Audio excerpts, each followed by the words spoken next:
Hey there, internets. This is Kyle with another edition of the My Business Launch Secrets YouTube channel. Hope you're all doing amazing today. This is the channel dedicated to one man's journey in starting a new online business and trying to get from $0 to $1 million within the course of a year, starting from scratch and doing this part-time because I still have a day job and bills to pay and kids to feed and all that fun stuff. Today, in today's episode, we learn about camera lighting and fancy-ish new cameras, I guess, and the pitfalls of ordering crap from Amazon. In any case, so what's new in my neck of the woods? I did, as I mentioned previously, update my camera here, which I'm kind of just testing out to see if this is really giving me the beneficial image quality that I was looking for. I'm using the Elgato face cam, I think it's called. I got the box right here. I guess I could just show you. Elgato face cam. And can do full HD, 1080p, 60 frames per second. That's what it can do. That's not what it's recording at now, because the other issue I've been running into in recent days is filling up my freaking hard drive space, and even an external hard drive that's currently plugged into my laptop, and all the space is gone because I keep making these videos.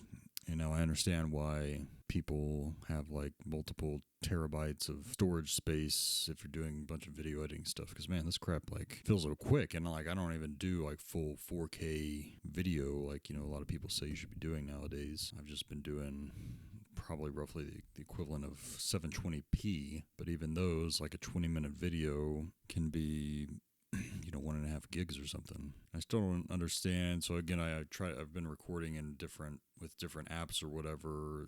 A lot of my earlier ones were just on Loom, which is kind of a web-based recording system. You're more or less recording directly to the web, to your own private little library, and then I just download those files and do any edits I want on my computer and then upload them to YouTube. I've also been using the just built-in Mac QuickTime video recorder, which is what I'm doing right now. It's quick and easy if you only care about doing camera only. I'm not looking to show anything on my desktop or iPad or anything like that. This is perfectly fine for that purpose. And then the third one is OBS Studio. I have done recently, maybe a few videos ago, I think I did use OBS Studio, and so OBS Studio is definitely the one that has like the most options and settings that you have to play around with, which again, not being really a video dude at all, I don't know what a lot of the settings are, and I just, of course, watch a YouTube video or two and it's like you watch two YouTube videos about what your settings should be. They're both a little bit different. And so you're like, I don't know, just pick a number in the middle, right, for my bit rate or something. I mean, I don't really understand OBS Studio. I understand like video resolution, and I know, I guess even in Loom, you can set what video resolution you want to record at. And in QuickTime, I think it's kind of the same thing. It doesn't exactly tell you the resolution, but it's either a high quality or a maximum quality, I think it is. So I think maybe high is like 720p and maximum is probably 1080p. I don't think it does 4K video, even I mean, I don't have a 4K camera, but if I did, I don't know if QuickTime would do that. And then in OBS Studio doesn't have any setting like that to set a like video frame setting. I think the quality is dictated. Well, I guess you do set. Okay, that's not true. You do set a resolution in terms of the overall dimensions of your video layout. So maybe, I don't know, maybe I'm confusing myself because there's just another setting talking about bit rate, and the little research I did said, that whatever bit rate you set to has an impact on the quality of your video also. But I don't know exactly what that bit rate term means, at least in context of recording a video. I think I understand it better for streaming purposes, which obviously is what a lot of people use OBS Studio for. Bit rate would be like how much data are you actually sending out onto the web, so maybe from your video, and obviously lower bit rate, lower data getting passed out, so probably you'd expect your video quality to degrade based on a lower bit rate, so you want it to go as high as possible without kind of breaking your internet connection in a sense. Or I guess if you go too high, you just get dropouts or your video freezes on occasion or whatever. But again, if I'm just wanting to record a video directly on my computer, I don't know. I don't understand the translation, I guess, of what that number means in that context. But again, I haven't done a ton of research, so maybe I should just do more research, whatever. So anyway, 3 platforms I've been recording on, but all using the same webcam that I've had for a while. And again, just wasn't really getting the image quality I thought I could get from even that webcam, although it was quite old. So I figured I'd try a new webcam, as I mentioned a couple videos ago. I ordered one. This one, not looking to invest $1,000 for a full DLSR camera or anything like that. That's way not necessary for anybody just starting out. But I figured this, was a relatively low cost investment for like $150. But as the box says, gives full HD image quality. So I played around with, there's an app, from Elgato that you can use to tweak some of the settings for the camera, which I did, play around with. I mean, there's not a ton of settings, which is fine for me. I don't need to know every little detail, but it was definitely one like I think it was auto exposure that's on by default, but it was causing like a ton of like graininess within my video image, which then there was a different setting for like a noise filter. So you could turn on the noise filter and then it just sort of smooths all that out, but then you get kind of the blurriness, and that's what I thought I was getting away from by having this, fancy upgraded full HD camera. Like I want sharp, crisp, clear images, right? But anyway, you just turn off the auto exposure, but then it's like you got to set an ISO setting, which I know that's some camera thing, but I don't know what the number should be, but whatever. I just played around with the settings and voila, here's the image that you have. And not clear if this is like the optimal for my setup or my lighting conditions or whatever. I don't know how you dictate what those numbers should be, but I'll have to play around with that. But at least I'll record this, and then I can have something to do it like a side-by-side comparison to just the old camera that I had, and be sure that this is really... Now, that being said, the problem of the Amazon order shipment, it's not Amazon's fault, I guess, whatever, it's just the nature of the game. When I open up this box and pull out this camera that you're, again, looking at me through, I take the camera out of the fancy, packaging, right? It was in this bag, pull out the bag. As soon as I get it, it's like, here's some like loose marbles rolling around inside the housing of the camera. I'm like, oh shit, like that's not ideal. I don't think you want a camera that has random loose pieces jiggling around inside. So I don't know if maybe so at first I just hooked it up. I was halfway expecting it to not even work, just assuming some electrical thing got disconnected inside during shipping or whatever, bad quality control or something along those lines, and maybe it wouldn't even work. But it did work. Just plugged it in, easy peasy. But I wonder if there might be something internally. I mean, obviously something came off internally. I wonder if that has anything to do with the poor image that I initially saw under that auto exposure mode, but the way it was supposed to be, based again on my lighting conditions and all that. So that kind of sucks, but I figured, well, I'll just go ahead and use it for now and just order another one, and then I'll just return the busted one once I get the new one that's hopefully not busted. And that's the good thing about Amazon, free returns. Got to take advantage of that. So when I got the camera set up, then I started paying a little more attention to my lighting conditions, because this, again, I thought has been something I've struggled with the previous camera, which also did like an auto exposure type of thing, and I don't even think I had the option within it that camera settings to adjust. Well, no, that's not true. There was an exposure like option to turn that auto on or off, but as I played with it, there was not really any benefit from going into the manual mode and trying to tweak things. But plus, again, the clarity just wasn't there in the image, so I wasn't too concerned about my lighting. Again, I watched like a couple of videos on how to light yourself and your room for your YouTube videos, right? And that's more or less how I came to this general setup in this, again, newer room that I've been using, with the two colored lights that people said should be contrasting, or I think contrasting is the right word, contrasting colors for some reason, just for visual interest, I guess. I don't know. And people said you really only need like a single main light for, lighting your face. And that's, really, so again, people say like this 3-light setup is perfectly fine for most people. And so the color lights that are back there are pretty inexpensive. Again, things you pick up on Amazon. One is actually a colored light pole thing, and the other one's a lamp that I just bought the color bulbs. Well, you can actually select the colors because it's connected up to the old Wi-Fi. So smart light bulbs. Put it in an old lamp stand back there in the corner. That works like a charm. The Elgato key light is one of those like just rectangular LED, super thin bars, or I don't know, whatever you want to call it. I had actually previously had been using a larger light box, I think it's called, big umbrella looking thing in a diffuser fabric over top with, standard light bulb. but you could change the color temperature of the light bulb and, of course, the intensity, etc. And I was using that up until a couple of days ago, but I just found it was a little bit too bulky for this particular setup that I have here. Fortunately, I didn't go get a real super fancy one. Again, I just got a relatively cheap light kit off of Amazon, so it's not like I'm out. I mean, some of those lights, fancy lights, it's like $800,000 or whatever for a fancy light. But anyway, the key light, I don't know, it was maybe $100 or something. And the thing that's nice about this is I can control it through the Stream Deck thing, and again, computer controls, as opposed to having to fumble with another remote control that I had for the other light. So from the Stream Deck, I can turn it off and on, of course, very easily. Can adjust the intensity, and basically any setting for the light, you can program it to connect to your Stream Deck. So I thought that was nifty, and I like that it is more compact and just fits the space that I needed it to fit in. So that's why I got it. But anyway, now that I got the better camera, I wanted to kind of play around with the lighting position and intensity settings to try to achieve this as close to what they call a Rembrandt lighting condition, which is, I guess, based off of a old Rembrandt painting, as in the painter who painted famous stuff back in the day.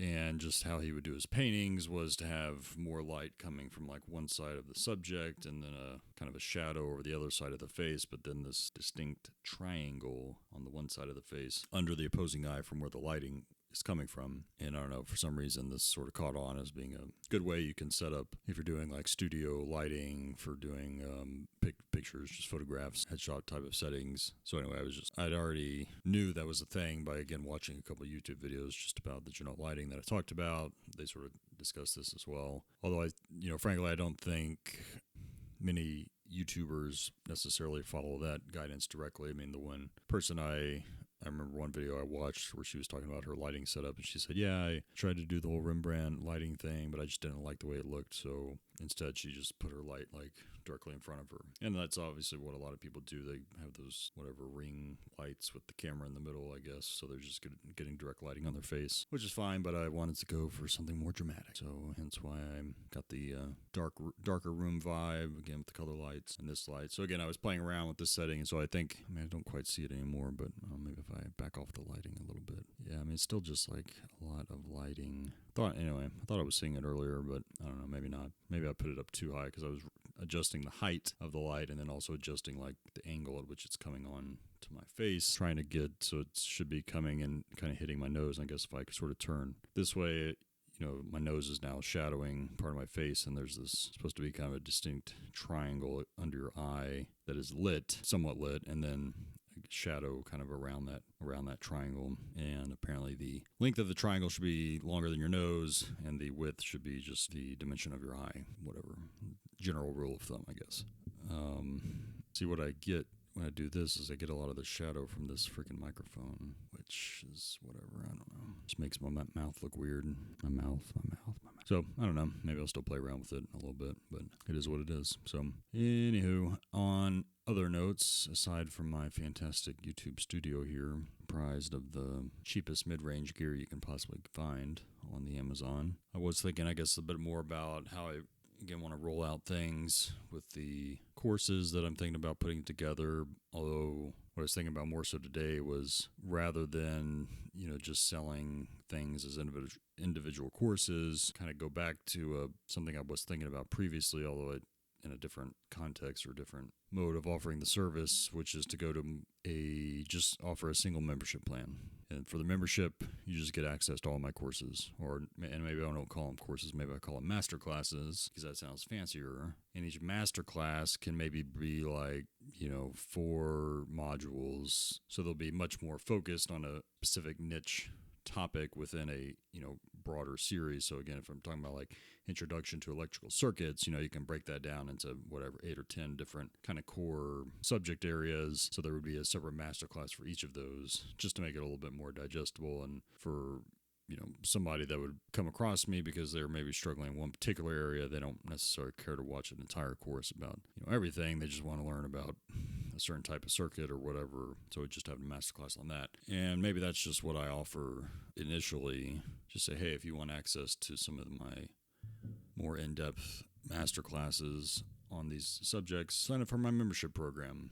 And I was saying, well, how much should I charge for this? Originally I was thinking, like, I just don't care. I'm just going to charge like cheap, like, because I'm just trying to get people interested in what I'm doing. It's not, it is about making money, but, I think it's more important that I'm just generating interest in general as well, because there's a benefit there of if people really find value and really enjoy the material, then I can use those reviews, of course, to help my marketing. So maybe just keep it relatively low cost at the beginning. And if I am actually getting a lot of interest and actually getting a lot of people signing up for that low-cost membership program, then I use those good reviews to then maybe sometime down the road jack up the prices a lot. But now I've got hard evidence that people are actually finding some value in this, right? Which I don't know. Now that I kind of say that out loud, maybe that is still a better approach. But I had thought about, well, maybe I should just offer that for like $97 a month or something, which I don't think is like too bad, because again, maybe somebody signs up because they need help in a certain subject matter area.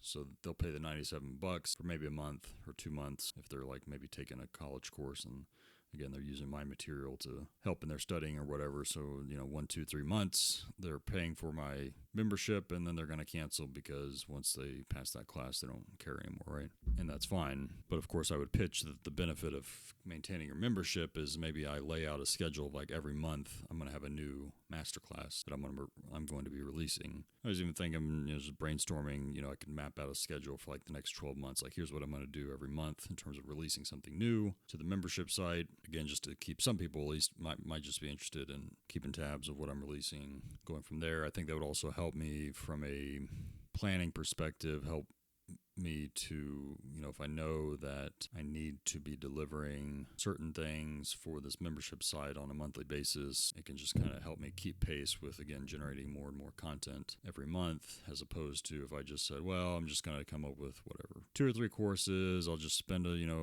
crap load of time doing all that up front and then just put it out for the world and, try to come up with the best marketing strategy to get people sign up for those courses and just be focused on that. But again, those are like one-off sort of deals. And frankly, if I just sold individual courses, for the type of material I'm planning to record on, I don't think I could really charge that much, unless there was like some serious premium attached to it, which I don't know what that would be exactly. But fortunately, I'm not making courses about how to make money on the internets like everybody else and their mom likes to do, where again, you got a bunch of broke people that want to spend their last couple $1,000 paying for your course because they think it's going to save their, change their lives or whatever. I'm providing hopefully real value to people that are actually interested in learning a technical subject. Again, I think there's a limit there on how much you can charge where people would still be interested, which again might be on the order of a few $100 for a course or something like that. Recognizing that for in online education for technical training, there's already sites like Udemy or something. I don't know if that's how you say that, but or even the Khan Academy, which I think is actually free. And frankly, there's a lot of free college online programs that you can get access to their courses for free. So there's like tons of free material out there that wouldn't be that much different from what I'm offering, free or low cost. I don't know exactly what Udemy charges or whatever, however you say that, but I think their courses are relatively, like under $50 or something. So me coming in trying to charge $300, $400, $500 for that course, I think that could be a hard sell. But again, switching to a membership model, so now I've got the continuity thing, which is something I was after originally in all this, because I know that can be very valuable in the long term, because you at least have some degree of repeat business month to month. Again, obviously people aren't going to stay with you forever, most likely, but again, if somebody stays with me for 3 months and they're paying $100, let's just say $100 a month, that's $300, which might be what I would have on the top end of what I might have been able to charge them for a course. But if I just sold it as a $300 course, they might look at that and be like, oh, I don't want to pay $300 for that. Like, I'll pay $95 or $97, that's more reasonable, even though, and they're not thinking about the fact that, might need this next month and the month after because I'm taking this class and I want to get good grades. So they're not thinking through like, oh, it's actually going to cost me $300 if I stick around for 3 months. So again, trying to play off the psychology of sales and all that. And again, I was just kind of thinking of through ideas of, rather than the approach I was building up previously for the old idea of the PhDboss.com, which was building out a more complete traditional website and all that stuff. I was just thinking like, man, the website just needs to be just super clean. I don't know, very, very few words. I mean, it just says, this is the PhD engineer. If you want to join our community or whatever, dump your email address in here, click submit, boom.